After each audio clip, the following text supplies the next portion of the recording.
Hello, my name is Brad Johnson. I'm working with Lavender Camps this summer, and this is a brief overview of how to work the LEGO Mindstorms EV3 development software.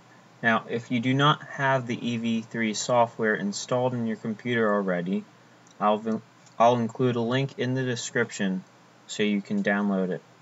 Now, assuming you've already downloaded the software, click on the EV3 Home Edition program. Should be on your desktop, and the main home screen will open up.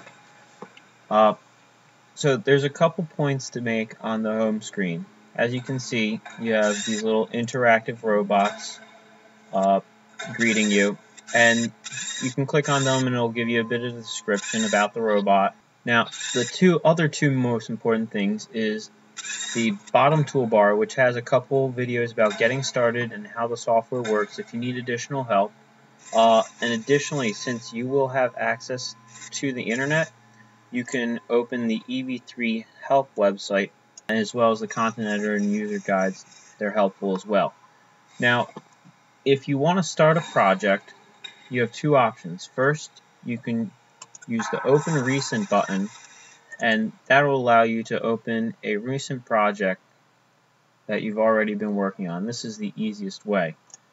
However, if you wanted to start a new project, you go up to the Add Project button here and click it, and you will start with a blank project. Click this button to get rid of that. And so this is the blank project screen. Any new project you're creating will begin with a blank screen. There's no program for it to run. As you can see in the left here, this details the project properties, which allow you to document a custom project you're building, as well as keep track of any files it's associated with. So a couple things to note on the general field screen. First, up here on the right, you can see a detailed list of any programs that are associated with this project. So if you're using multiple EV3 bricks, then that's an excellent tool of keeping track of what program goes to what robot, as well as editing My Blocks, which is a feature we'll get into at another video. You have your cursor versus pan, and pan allows you to move through the field. You can write comments, and comments are useful because they allow you to document parts of your code. So if I want to describe how this section of the code is going to run, I can just write works all the time, and or whatever else I feel like writing. And comments are useful because they allow other people to understand how your code works. So the next is the save button. Undo, redo, and Control Z works just as well as Control Y will work just as well as you have zooming, and you can reset the zoom here. And a shortcut for that is holding the Control key and using your mouse wheel to zoom, like Internet Explorer or your web browser. So that is a brief overview of the interface. Now let's look at programming. So the starting block here, this is our start block, and whenever you have the start block, when the program begins executing, this is the sequential start, and the program will move across. In general, it would be left or right. It's very hard to write a program that wouldn't do that. You can have multiple starts if you want multiple things to start as the program begins running, but you can also do that in other ways rather than just having multiple starts. To add a block to your program, so for instance, I want my robot to move, you click on the move block here and bring it in. Now, these connection points allow you to draw wires, which you can connect different blocks to. By connecting my block to the start button, I'm now able to execute this code. So once the program starts, it will then proceed to move for one rotation forward with two motors, and then it will stop. And I can double click on this to have it automatically download and execute I actually have one of my robots here that I just connected via Bluetooth. I can immediately download and run that by double clicking on the start. So a little bit more about the connection wires. By clicking on the right side connection for a program, it will either contract or expand the wire, and they automatically contract. But if you can expand it, you can do something called parallel. You can run things in parallel. So I can actually drag another wire from the start block and connect it to a separate motor. So now I'll have a third motor running at the same time as the top two motors go. And generally you'd want to keep everything in a linear path, but let's say these motors will never interact with each other, and then it's fine. It might even be best to have them running in parallel.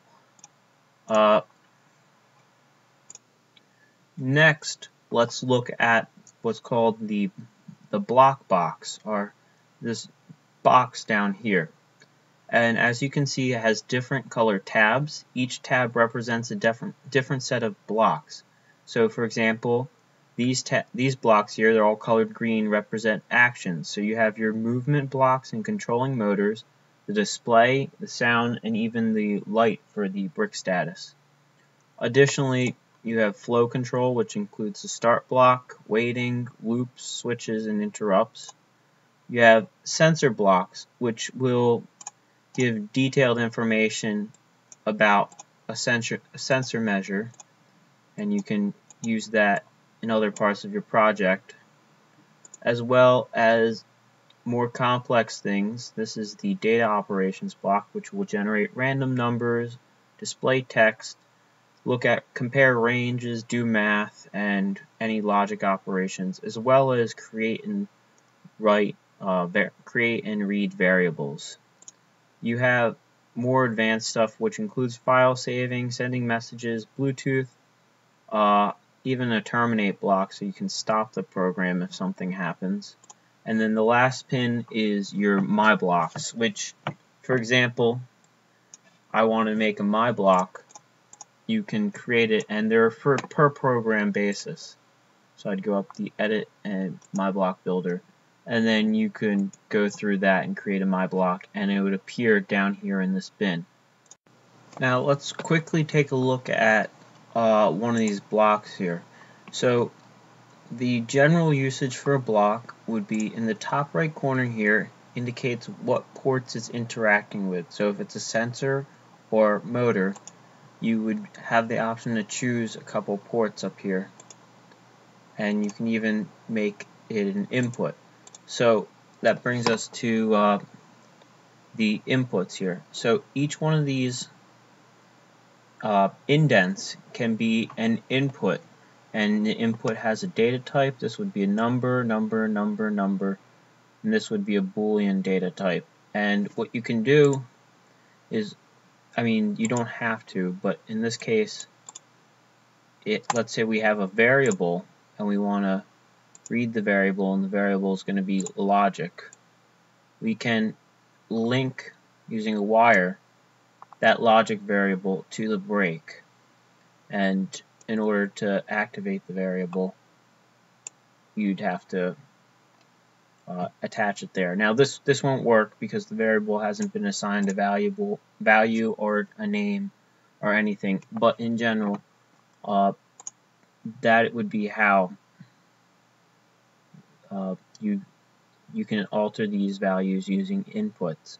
So another example would be, you could use one of these sensors, and I could use a touch sensor, and the touch sensor, see how it has a state out, this would be a Boolean. So I can get rid of this and attach the Boolean state into there. So this would now, for example, the status of the touch sensor would impact the behavior of this move function at the time of running this function, or this block. And so this is an output, that would be an input. Also, one more point to add would be this button right here. This is the options button. So the options button will change the behavior of the block. So I can either turn motors off, turn them on in general, give them either a seconds, degrees, or rotations limit on their performance. And so each block has different options that correspond to it. For these, you can change between measuring, compare, and you can select a state. And if you were to choose something such as a weight block or any control structure, it has a large number of different sensors and timers that it will interact with and act according to the results. One last thing to look at would be this bottom right hand corner here, and you have these three tabs. The first one will give you information about your currently connected EV3 brick. Mine's just called EV3. I can name it whatever I want, demo. It will display the battery level as well as its firmware and how it's connected.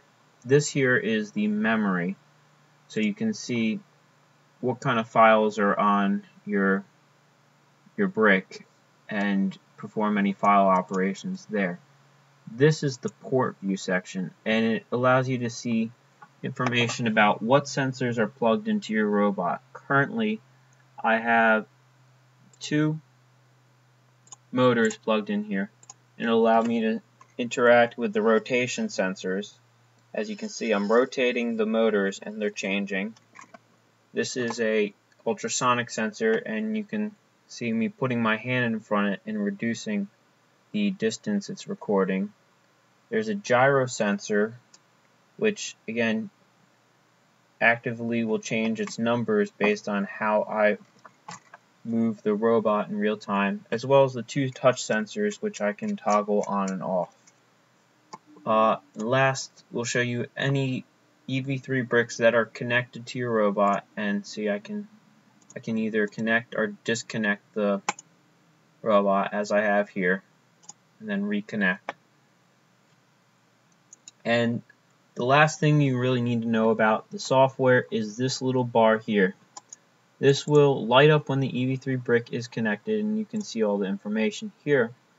This download button will download the program here into your EV3 brick. So if I press this, it will download straight to the EV3 brick, and then I can navigate through the brick software in order to run it.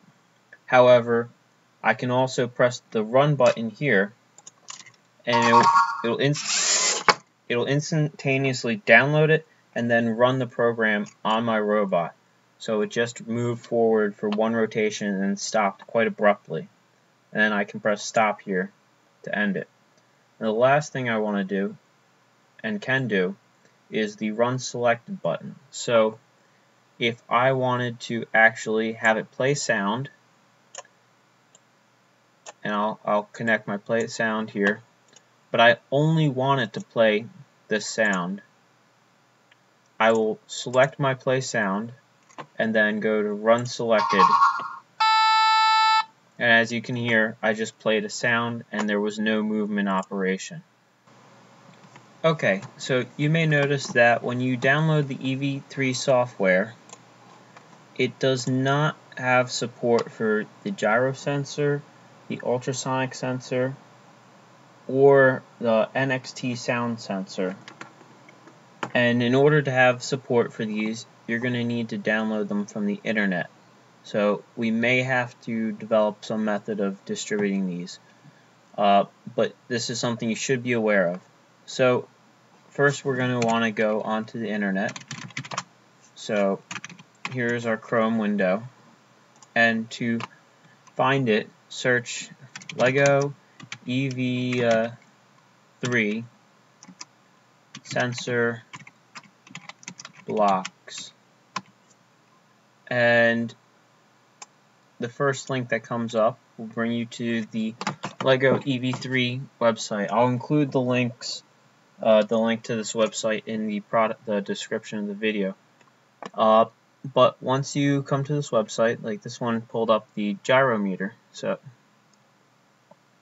we're going to download that, and that will download the EV3B file. So now that we have the EV3B file, we're going to open up our Mindstorms, click on Tools, Block Import, and what we're going to do is we're going to load our blocks. So if we browse, my block happens to be from where I downloaded it, which is in the downloads folder right here. Click it, open, and import, and it notifies us when you're going to need to restart the EV3 editor. So I press OK. Import was successful. I can close, exit out, no, and exit back to my home page. Restart the EV3 software, and